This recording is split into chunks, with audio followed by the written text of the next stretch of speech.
ఉపాధ్యాయుల బదిలీలు పదోన్నతులకు వేలాయే.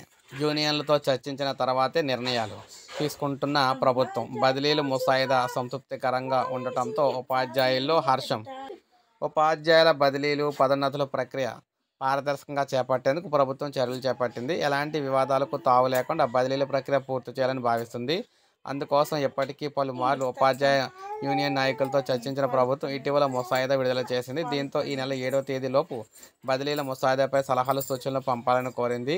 ఈ వేసవిలోనే ఉపాధ్యాయుల బదిలీలు పదోన్నతుల ప్రక్రియ పూర్తి చేయాలని ప్రభుత్వం భావిస్తుంది. ఇప్పటికే బదిలీల ముసాయిదాతో పాటు ఉపాధ్యాయ పదోన్నతుల సీనియారిటీ జాబితా కూడా విడుదలయ్యింది. జిల్లా స్థాయిలోనే పదోన్నతుల జాబితాలు సిద్ధం అయ్యి జిల్లా విద్యాశాఖ అధికారులు అయితే విడుదల చేశారు. ఈ జాబితాపై ఎటువంటి అభ్యంతరాలు ఉన్నా మార్చి 9 లోపు అయితే తెలియజేయాలన్నారు.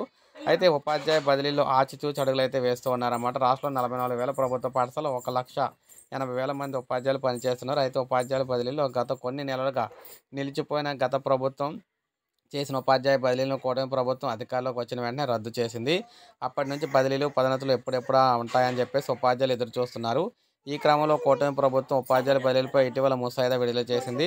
అంతకంటే ముందు అన్ని యూనియన్ నాయకులతో చర్చించి వారి అభిప్రాయాలను కూడా ముసాయిదా విడుదల చేసిందన్నమాట. చర్చించి దీంట్లో ఉపాధ్యాయుల నుంచి ఎలాంటి వ్యతిరేకత రాకపోవడంతో మనకు మొత్తంగా ఎట్టకేలకైతే బదిలీలకు సంబంధించి పదోన్నతులకు సంబంధించి సిద్ధమైతే అయిపోయింది ప్రభుత్వం. తొందరలోనే దీనికి సంబంధించి చేయబోతుంది అనమాట. సో ఇది అప్డేట్. ఒక లైక్ చేయండి, సబ్స్క్రైబ్ చేసుకోండి, మన ఛానల్ సబ్స్క్రైబ్ చేసుకోండి.